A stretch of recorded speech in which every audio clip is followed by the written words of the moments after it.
The vast, velvet black of space was supposed to be quiet. The listening post, a small station orbiting a nondescript gas giant on the edge of Terran Directorate space, hummed with a low, constant energy.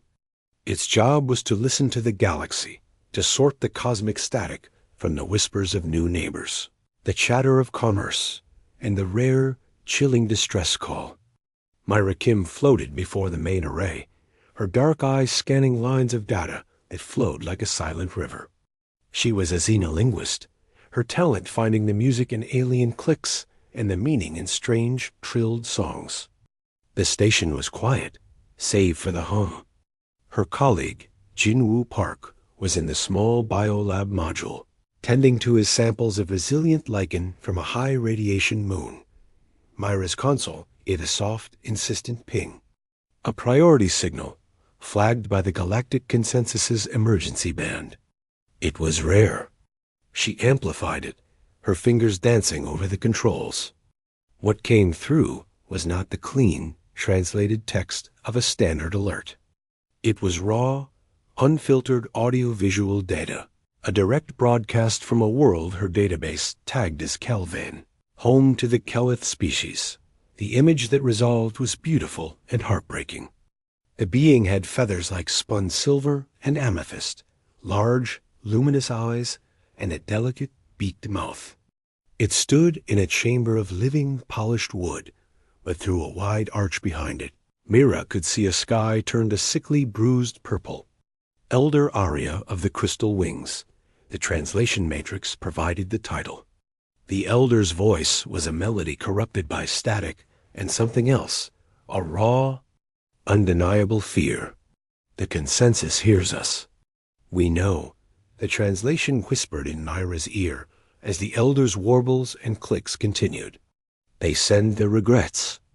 They speak of logistics, of containment protocols, of the inevitable. The Elder's wings, which should have been held high, trembled slightly. They say the devourer cannot be stopped. They say we must leave our nests, our rooted halls, our world song. But there are billions of us. Where can a forest fly? Mira felt a coldness settle in her stomach. She had studied the Kelith. They were an arboreal species, deeply connected to their planet's immense, continent-spanning forests. They weren't builders of great starships. Evacuation was a polite word for extinction. The broadcast continued. The Elder was showing them something now, a visual from the surface. It was not war. There were no explosions, no enemy soldiers. It was a silent, creeping death. A gray, viscous substance, like a spilled oil slick but alive, crawled over the landscape. Where it touched, color died. Trees that had stood for millennia didn't burn or shatter.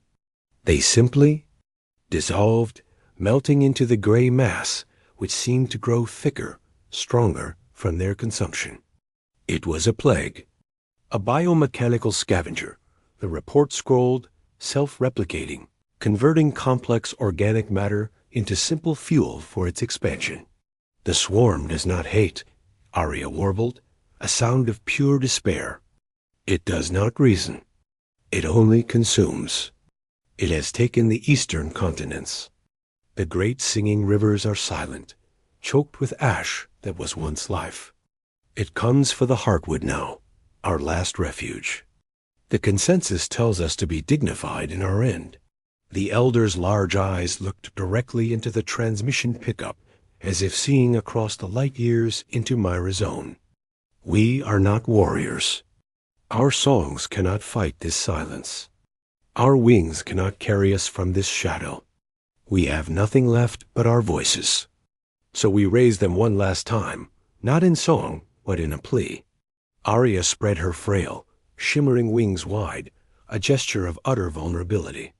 We cry for mercy, not for ourselves alone, but for the memory of our world, for the echo of our songs. Is there no one in this vast, cold galaxy who will answer? Is there no mercy? The transmission ended abruptly, leaving a hiss of empty static. The quiet of the listening post felt different now. It was no longer peaceful. It was complicit. Mira sat frozen, the image of the dissolving forest and the elder's final plea seared into her mind. She had translated countless messages, but this was the first that felt like a hand reaching out of the dark. Brushing her shoulder before it fell, she replayed the last 30 seconds. "We cry for mercy." The words, in their translated simplicity, were a hammer blow. She thought of her own home, of Earth's green hills and blue oceans, of what it would be to watch it be erased, not with a bang, but with a hungry, silent creep. A fierce, protective heat flared in her chest, burning away the cold shock. "Jin-Woo," she said, her voice tight. She opened a channel to the lab. A moment later, his calm face appeared on a side screen. "Myra, what is it?" "Priority distress call. Kelvin. The Devourer swarm." She sent the data packet to him. "It's a Class 10 ecological collapse. Sentinel species is facing total biosphere consumption. Consensus has written them off."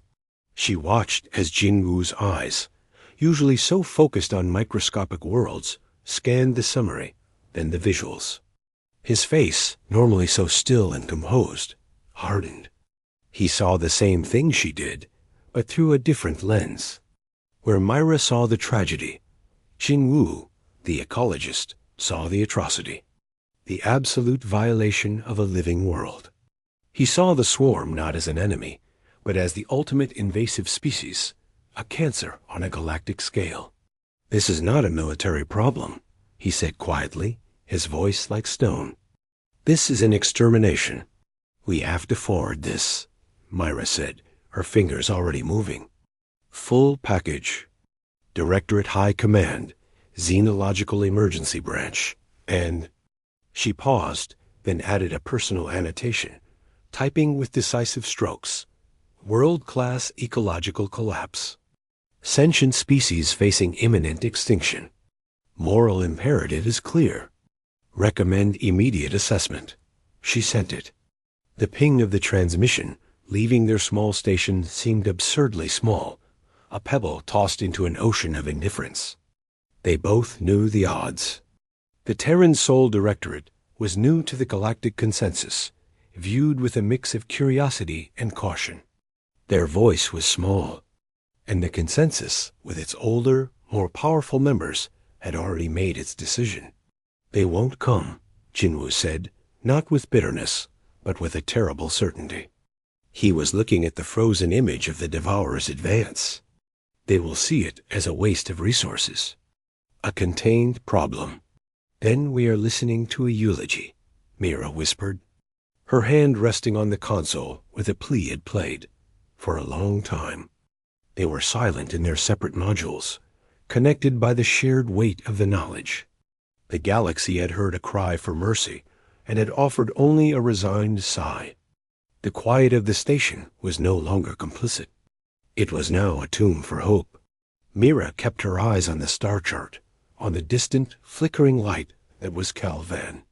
She imagined the gray silence spreading, the last songs of the Caliph fading into it. She wondered if anyone, anywhere, was feeling this same hot, helpless anger.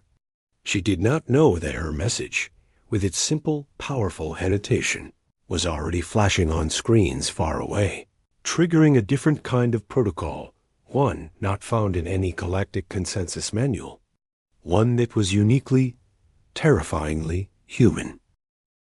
The silence on the listening post was broken by a return signal. It was not from the galactic consensus. It was a tight-beam, high-priority directive from Terran Sol Command. Myra Kim read it 3 times, the words not quite making sense. It was not a rejection. It was not an order to stand down. It was an alert. A Terran vessel, the RSV Pioneer, was being diverted from a deep-range survey mission. Its new destination, Kelvin. Estimated arrival in the system in 48 standard hours. Jin-Woo Park received the same alert with an added attachment. His entire specialized biosampling and analysis kit was to be prepped for extreme environment deployment. 1 ship, Jingwu said, floating into the comms hub. His voice was flat.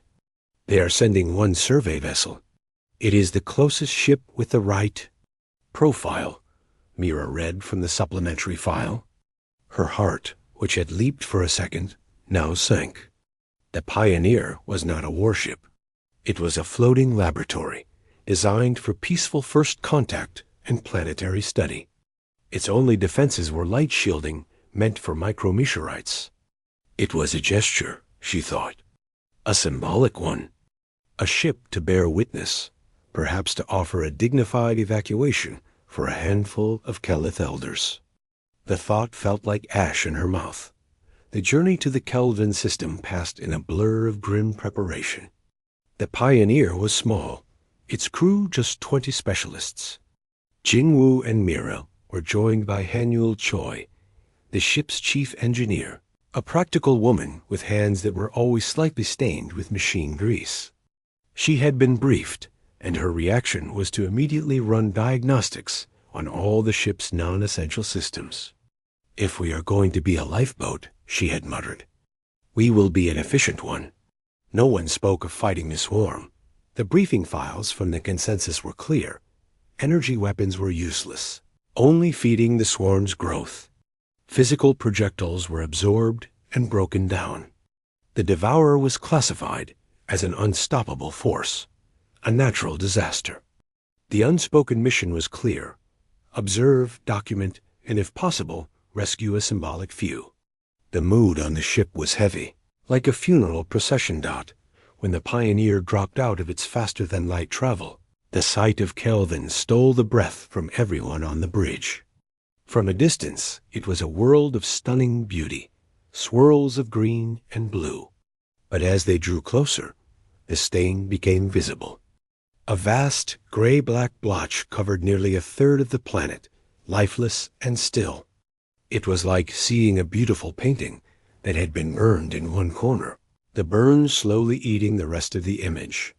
Their arrival was met with a single small shuttle from the Kelith.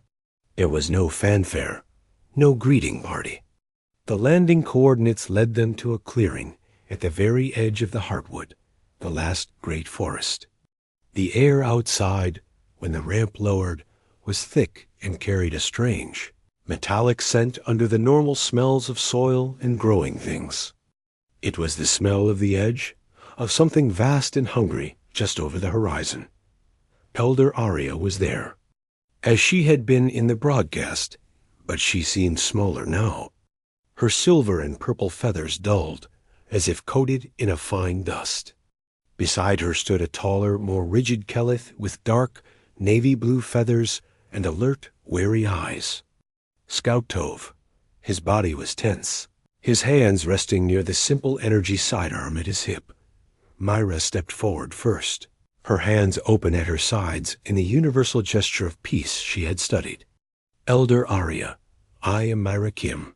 We heard your call." Arya's large eyes blinked slowly. Her voice, when it came through the translator on Myra's belt, was thin, exhausted. "You are." The Terran response. "We. Thank you for your journey." The words were polite, utterly devoid of hope. She looked past them at the Pioneer, its sleek, scientific lines clearly devoid of weapons. "Your ship is not for battle. We are here to help," Jinwu said, his voice quiet. He was looking not at the Kelith, but at the forest line, his eyes scanning the leaves, the bark. The soil. Scout Tove let out a sharp, clicking sound. The translator rendered it as a bitter laugh. "Help? You see the sky? You smell the air? The Devourer is less than a day's flight from this clearing. Your ship can take, what, 10 of us? 20? We number in the billions here. Your help is a whisper in a storm. You will only become more food for the gray." Before Myra could answer, Jinwu spoke, still looking at the forest. "Your world song. The mycorrhizal network connecting the root systems. It's still active here. We can use that." Tove stared at him as if he were mad. "Use it? For what? A final chorus?" It was then that the galactic consensus made its presence felt. Arya's personal communicator chimed, and a holographic screen flickered to life in the air.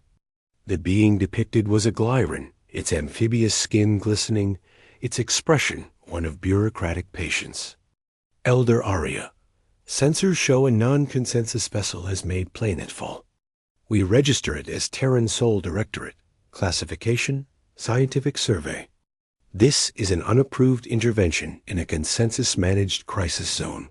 The Glyran's bulbous eyes shifted to take in the humans. Terrans, your compassion is noted, but misplaced. This event is beyond your capacity.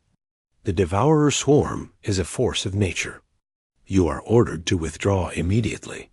Do not interfere with the natural conclusion. Further contact risks spreading swarm material. Comply and depart. The message ended. The silence it left was colder than before. The official verdict had been delivered, not just to the Keleth, but to the newcomers. Arya seemed to fold in on herself. The last faint spark that maybe, impossibly, the galaxy had sent an answer, guttered and died. You heard them, she whispered. It is over. Take your people and go. Save yourselves from watching this. Mira felt a surge of hot anger, so strong it burned away her diplomatic training. She looked from Arya's despair to Tov's bitter resignation, then to the Glyran's empty screen. She thought of the sterile, polite language. Natural conclusion. Unapproved intervention. Henul Choi, who had been silently observing the ship's external sensors, spoke up for the first time. Her voice was calm, practical. The swarm's advance front is 22 kilometers east. Wind patterns are pushing its aerosolized particles this way. We have less time than they said. Jinwoo finally turned from the forest to look at Elder Arya. His face was still, but his eyes were intense. We are not leaving. We request full access to the contaminated zones. We need samples from the leading edge. We need to see the enemy. Tove threw his hands up. Samples? You are scientists. This is not a puzzle for your labs. It is deaf. It does not care for your study.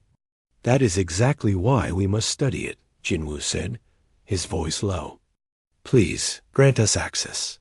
Elder Arya looked at them for a long moment. At Myra's fierce, unyielding eyes. At Jinwoo's quiet intensity. At Henul's pragmatic call.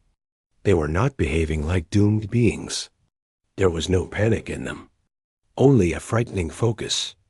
She did not understand it, but she had nothing left to lose. Do what you will, she said, her voice a sigh of surrender. The forest is yours to walk. We will sing our final songs. Do not expect us to mourn you when the gray takes you too. She turned and walked slowly back towards the great trees, Scout Tove casting one last, disgusted look at the humans before following. They were alone on the landing field. Hani Ul looked at Jinwoo. Samples from the leading edge, that is. Direct. We need to understand its metabolic pathways, Jinwoo said, already moving back towards the ship's cargo bay where his equipment was stored. We need to know what it's made of, what it breaks things down into. Myra watched them go, then looked up at the purple-tinged sky. The galactic consensus had declared this a tragedy to be observed, not averted. The Keleth saw them as fools on a suicide mission.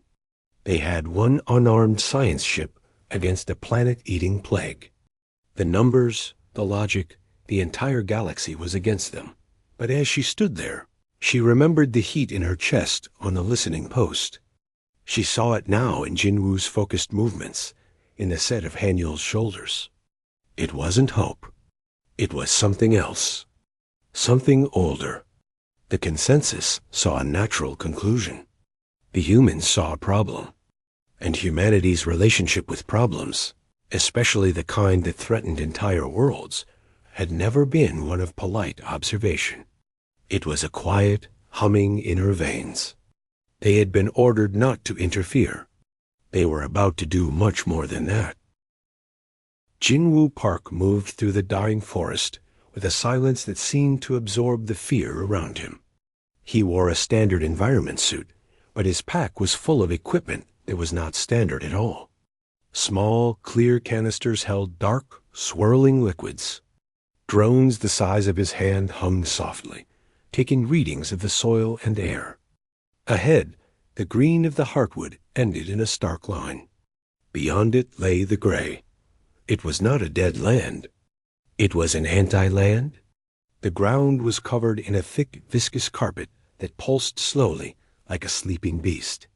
The air shimmered with a heat haze, and the metallic smell was so strong it seeped through Jinwoo's helmet filters. He stopped at the very edge of the living world. He did not flinch.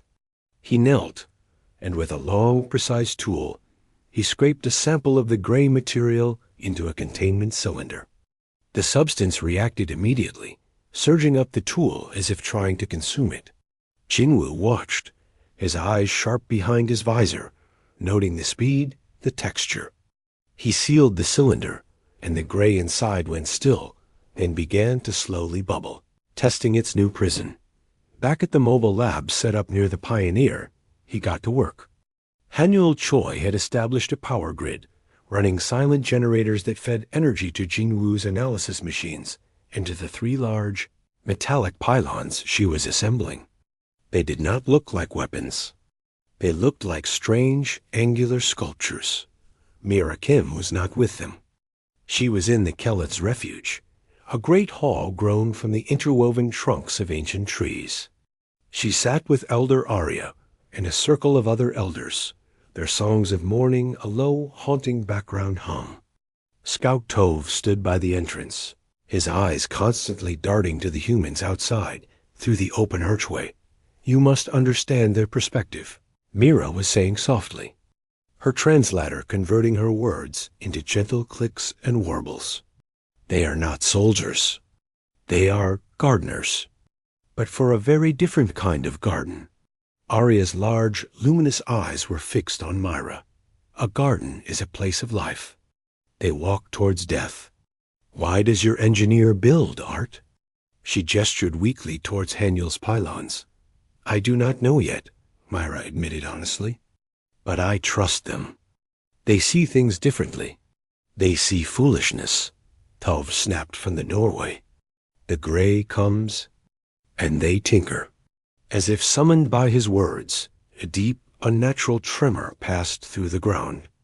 A collective shiver went through the Keleth in the hall. From the forest edge, a cry went up. A Keleth scout came tearing through the canopy, her feathers ruffled with panic. "The swarm.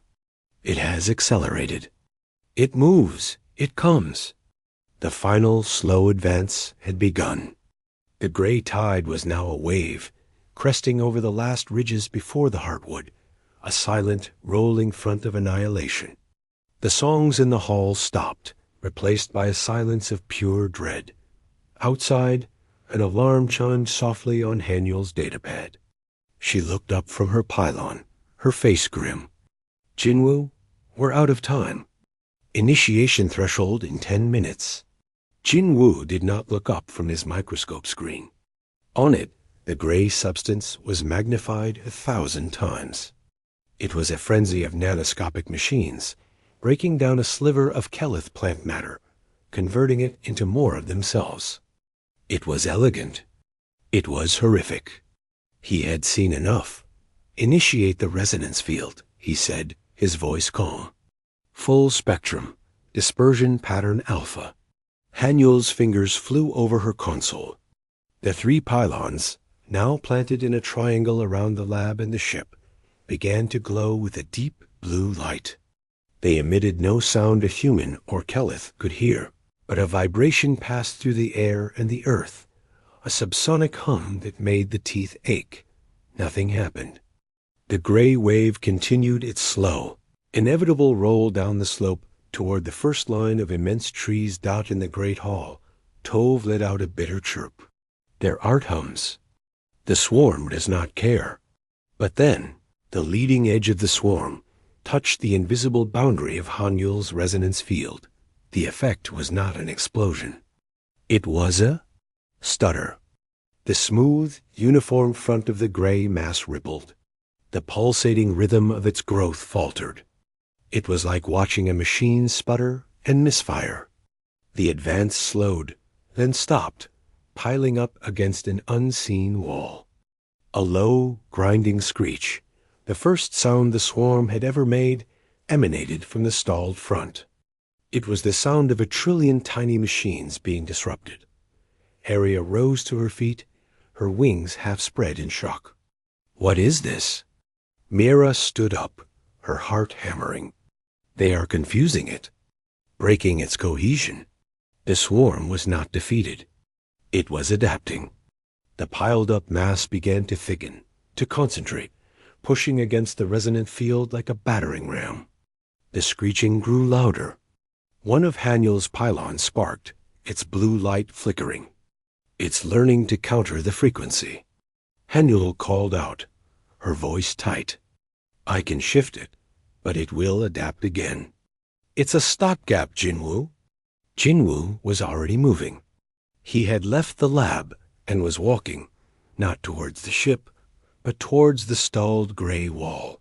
He carried one of his small dark canisters in his hand. "Jinwoo, what are you doing?"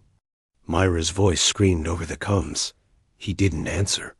He reached the edge of the living forest, just meters from the seething, angry gray mass. He could see the individual tendrils now, like questing fingers, lashing out against the vibrating air of the resonance field. He unsealed the canister. "Jinwoo, fall back." Hanyul yelled. He ignored her.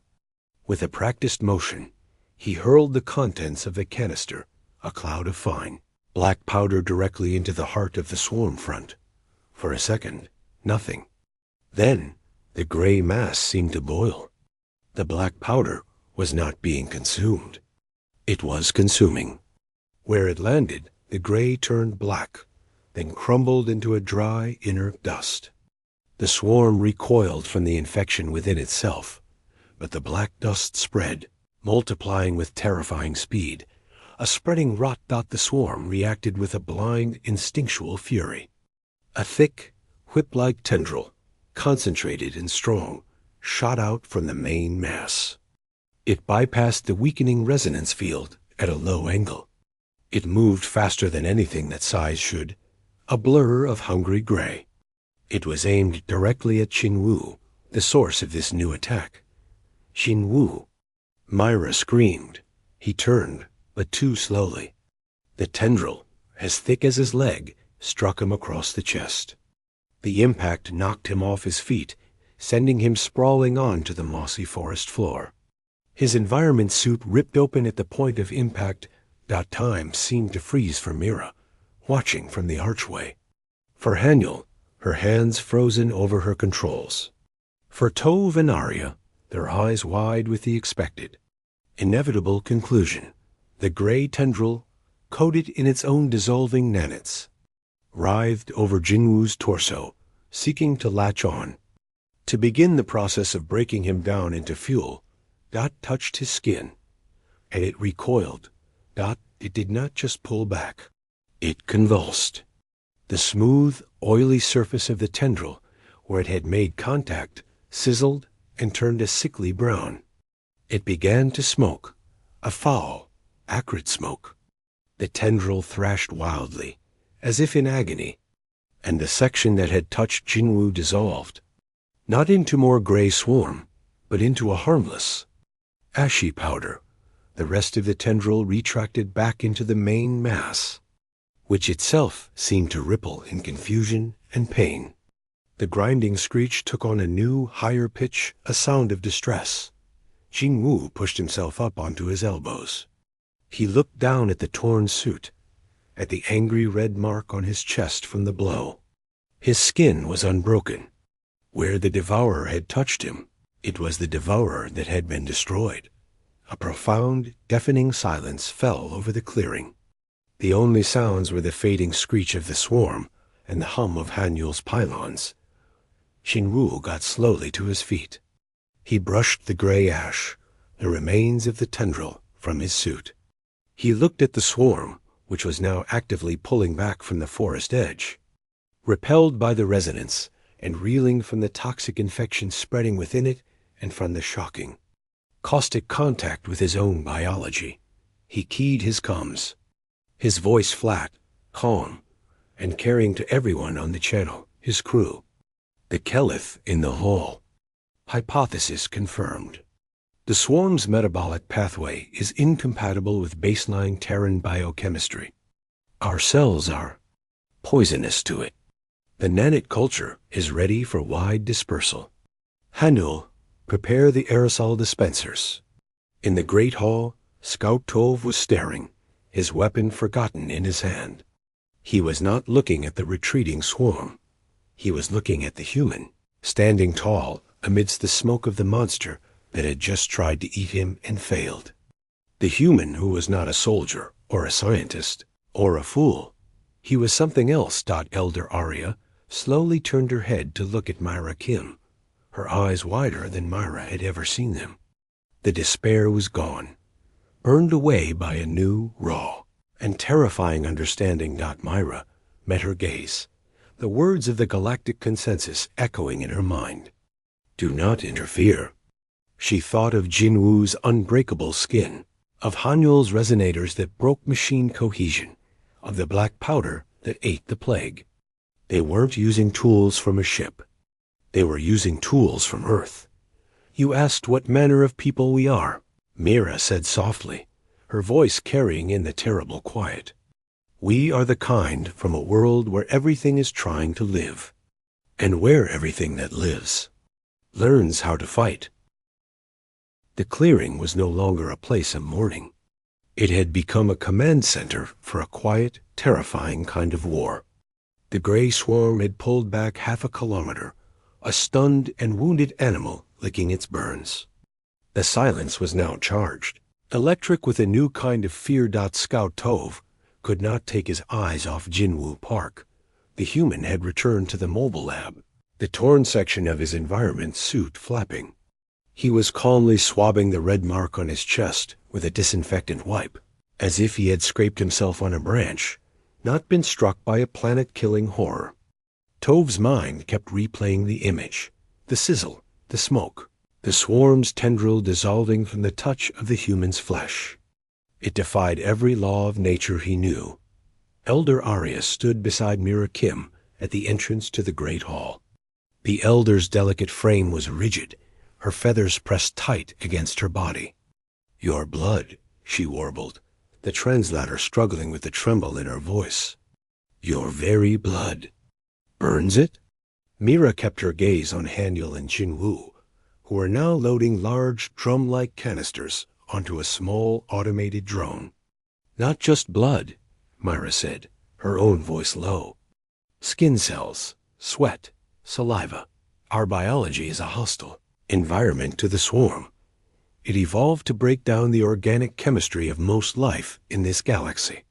Life that evolved in gentler places. Gentler? Arya's beak clicked in confusion. Kelvin is a paradise, Mira said, turning to face her. Stable temperatures, abundant food, balanced ecosystems. Your greatest predators were things you could see and outfly.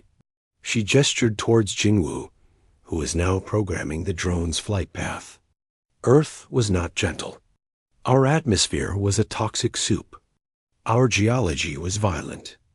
Our evolution was an arms race where every plant had poison, every animal had venom or claws or crushing strength, and the very bacteria in the soil fought wars that could kill a being in hours. We did not rise to the top of that world by being peaceful. We rose by becoming the most adaptable, the most resilient, and sometimes the most poisonous thing on the planet. Arya stared, the truth settling on her like a physical weight.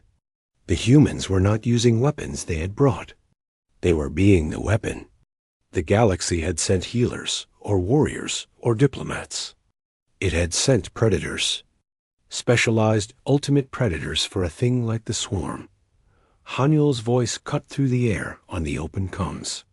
Dispersal drone is loaded with Agent Black. Flight path programmed for a low-altitude sweep over the main swarm body. Resonance pylons will shift to pattern gamma to herd it into a concentrated area. Jinwoo gave a short nod. Release it.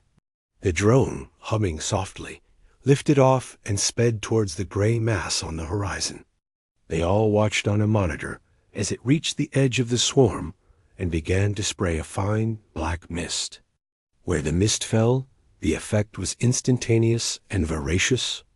The gray turned black and crumbled, and the blackness spread outward from each point of contact, eating through the swarm faster than it could replicate. It was a virus attacking a machine, a dark fire consuming fuel. What is that? Tove whispered, his warrior's pride gone, replaced by awe and horror. A gift from our oldest enemies, Jinwoo said, not looking away from the screen. Genetically engineered bacteria. On Earth, they live in deep volcanic vents, feeding on heavy metals and sulfur compounds. We modified them. Their new food source is the specific inorganic compounds the swarm's nanites use for replication and structure. He said it like he was explaining a simple gardening technique. We modified them. On the screen, a vast swath of the swarm was now a spreading patch of black, inert dust. The swarm was reacting, trying to flee, but Haniel's pylons changed their hum. The new resonance pattern didn't just stall the swarm. It seemed to disorient it, pushing the gray mass back in on itself, into the path of the falling black mist. It was not a battle. It was an extermination. A surgical, methodical deletion of a life form. A Kelith child, bold with curiosity, had crept to the edge of the clearing. She stared at the humans, then at the retreating gray stain in the distance. She pointed a tiny claw at Jinwoo. Are you a god? Her small voice warbled through a nearby translator. Jinwoo finally looked away from the monitor. He looked at the child, then at Elder Arya and the crowd of Kelith now gathering, their songs of despair forgotten, replaced by a buzzing confusion. He seemed to realize for the first time how they must see him. Not as a savior, but as a monster who had tamed a bigger monster. No, he said, his voice softer now. We are from a world where death is cheap and life is expensive. Where every living thing fights for every breath, every day. We did not come here to be warriors. We came here to be gardeners. But the tools we use are the tools our world gave us. Predation, competition, biological warfare. Mira stepped forward, placing herself between the Kelith and the view of the dissolving swarm. The galaxy saw the devourer as a force of nature, an unstoppable plague. We see it as an invasive species. And on Earth, we have a very, very long history of dealing with invasive species. She looked at Arya. We don't negotiate with them. We don't try to understand their motives. We eradicate them, completely, to protect the ecosystem.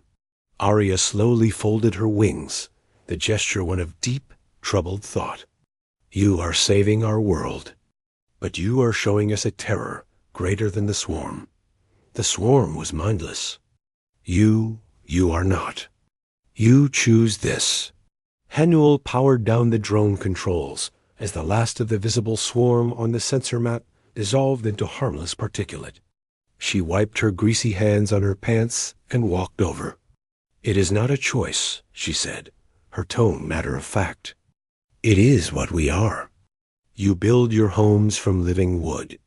We build ours from stone and steel. You sing to your forests.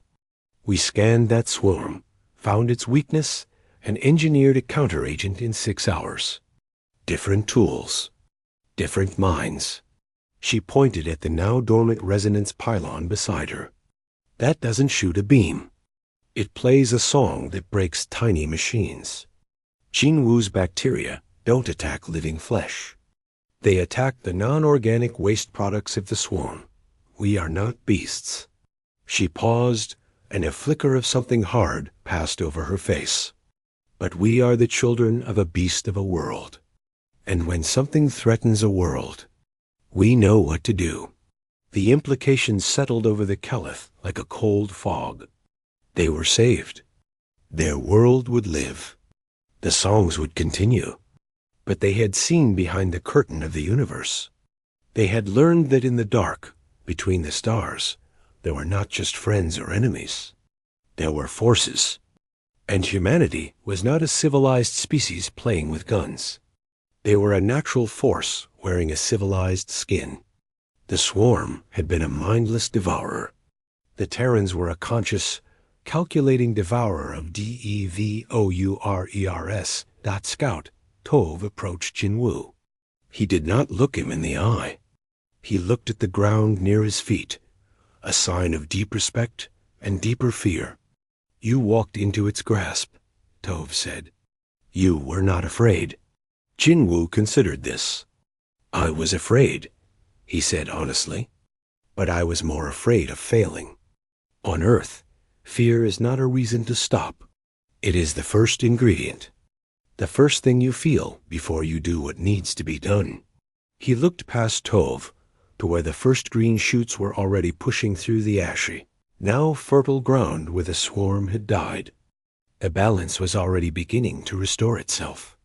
The Terran method was brutal, efficient, and left room for new life. The swarm is a beast, Jinwoo said, almost to himself. So they sent bigger beasts. It is. Simple. For the Keleth, it was not simple at all. They had cried for mercy. The universe had sent angels of death disguised as scientists. And the angels had saved them by revealing they were something else entirely. The forest was saved, but their understanding of the galaxy was forever changed. The gray stain was gone. From orbit, Kelvin was once again a marble of green and blue, the only scar a large, ashy plain where the heartwood had been consumed, a scar that would green over in time. The devourer swarm was not defeated. It was erased. Every last nanet, hunted by Jinwoo's engineered bacteria and shattered by Hanyul's resonances, was inert dust, blowing away on the wind or sinking into the soil as harmless minerals. The work had taken days of silent, relentless effort. The humans had not celebrated. They had simply cleaned up. Now, the RSV Pioneer was preparing to leave. Its work was done. The Keleth world was saved, but the atmosphere in the clearing was thick with a tension no one could name. Elder Arya stood with her people, a colorful, fragile crowd facing the three humans. The songs they sang now were not songs of mourning, nor were they the bright songs of joy from before the swarm. They were slower, deeper, songs of awe and of terrible gratitude. They looked at Myra, at Hanyul, at Jinwoo, and their eyes held a worship that bordered on fear. Myra Kim felt it like a physical pressure. She had wanted to save them. She had not wanted to be seen as a demon god. She bowed low, a human gesture of respect. The forest will grow back, she said. Your world song is strong. It will heal. Arya stepped forward, her movements still cautious, as if approaching a fire that had just been put out. You have given us back our future, she warbled, the translator softening none of the tremor in her voice. We owe you a debt that can never be sung. But, she paused, her large eyes searching Myra's face. What manner of people are you, to carry such terror within you? To walk through the devourer's heart and not be marked? To have poison in your skin and a song that breaks machines in your minds? The question hung in the air. All the Keleth were listening. Even the wind in the great trees seemed to quiet. Jinwoo Park, who had been checking a final soil sample, straightened up. He looked from Arya to the faces of her people, the curiosity in the young, the deep unease in the elders, the raw shock in Scout Tove's eyes. He understood their question. They saw the effect, but not the cause.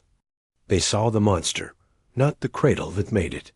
We are not special, Jinwu said, his voice quiet but carrying. "We are survivors.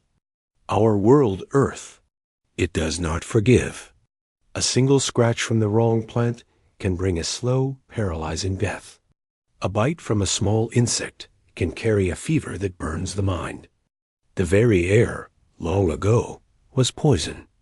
Our planet tried to kill us every day in 1,000 ways." He held up his hand, looking at it.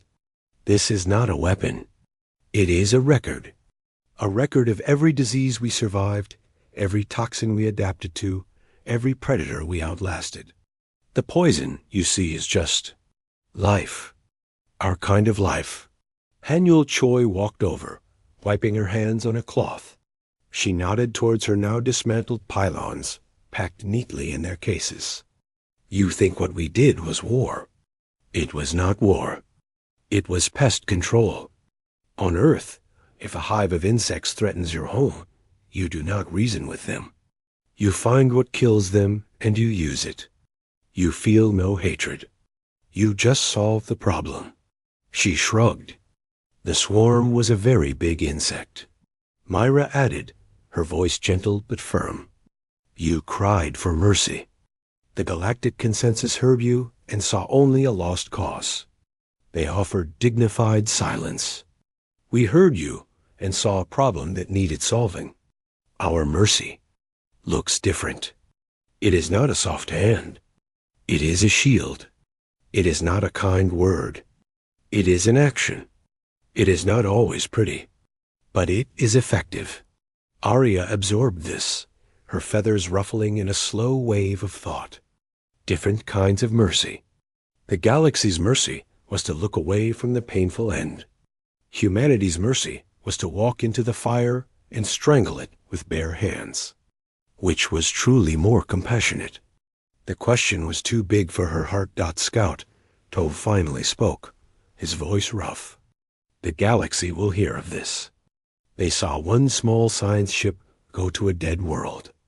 They will hear that the world lives and the swarm is gone. They will ask how." He looked at each human. "They will be afraid. More afraid of you than they ever were of the swarm."